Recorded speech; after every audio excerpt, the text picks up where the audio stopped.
The night sky over Kandahar was bleeding tracer fire. Red arcs stitched the darkness as a 12-man SEAL team, call sign Reaper, fought for their lives on a rocky ridge they never should have been on. Ammunition was down to magazines you could count on one hand.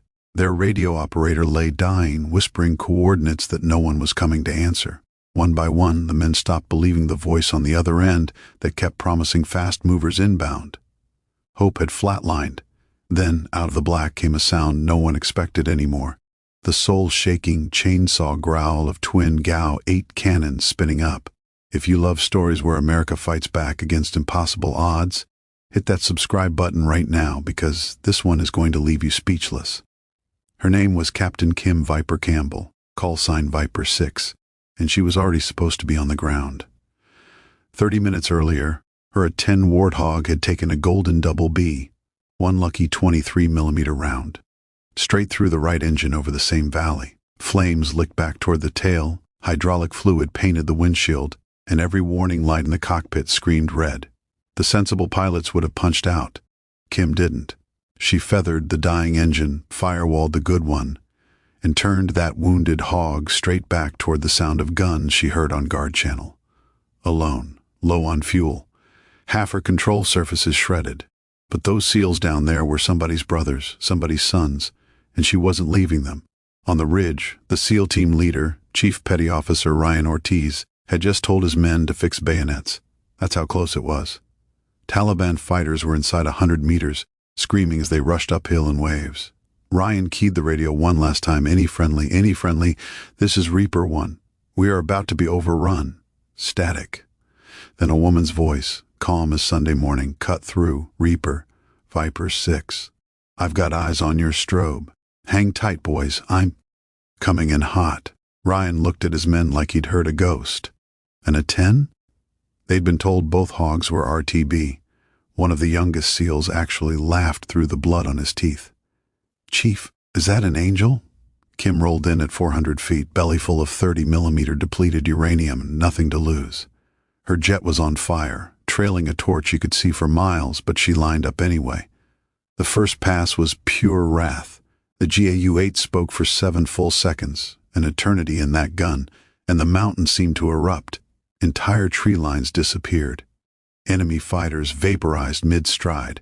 The ridge went from a death trap to a killing field in the time it takes to exhale.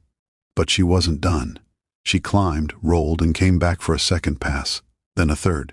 Each time lower, slower, more dangerous. Ground fire reached up like burning fingers. A rocket grazed her canopy, spider-webbing the glass inches from her face. She never flinched. On the ground, the SEALs rose from cover like men reborn. They watched that lone warthog dance with death above them, trading her life for theirs, and something primal took over. They started advancing downhill, screaming, guns blazing, chasing the survivors of Viper's hurricane. Ryan keyed the mic between bursts. Viper 6, you are the most beautiful thing I've ever seen. We owe you everything. Kim's voice came back weaker now, oxygen masks slurred from G-forces and blood loss. Just get home to your families, Reaper. That's payment enough. She made one final pass to strafe a technical racing to reinforce the enemy, took another hit. This one took out her remaining hydraulics, and the jet became a 25-ton glider on fire. Every checklist said eject. Instead, Kim wrestled that dying beast 200 miles on one engine and half a wing, belly landing on the runway at Kandahar in a shower of sparks and burning fuel. The crash crews thought there was no way the pilot walked out.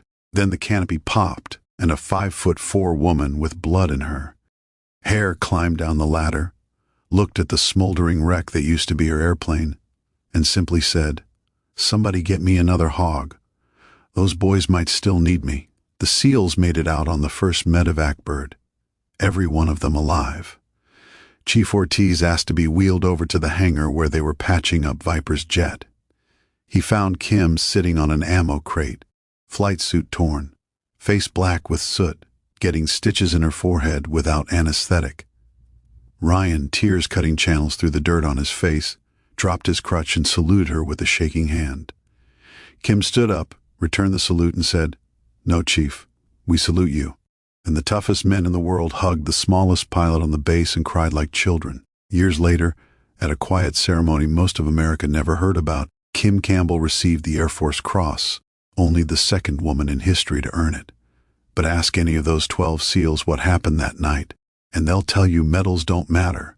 What matters is that when every system failed and hope itself died on that ridge, one American warrior refused to quit.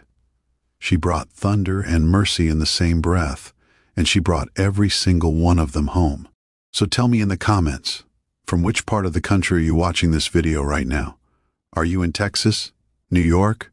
A small town nobody's ever heard of?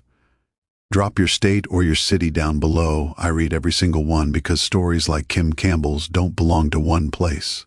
They belong to all of us, and together we keep them alive.